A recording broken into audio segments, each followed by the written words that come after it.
Here we've got OPPO Reno 3 Pro, and let me show you how to locate IMEI and serial number on the following device. So at first we will use secret code to open IMEI number. You have to open your phone dialer at first and then enter the secret code, which is *##06#.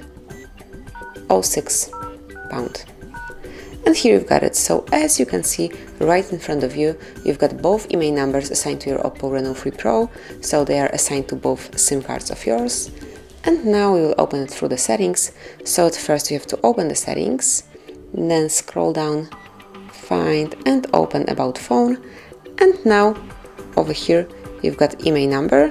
So here's the first and the second IMEI number, and a bit lower you can also locate a serial number assigned to your OPPO.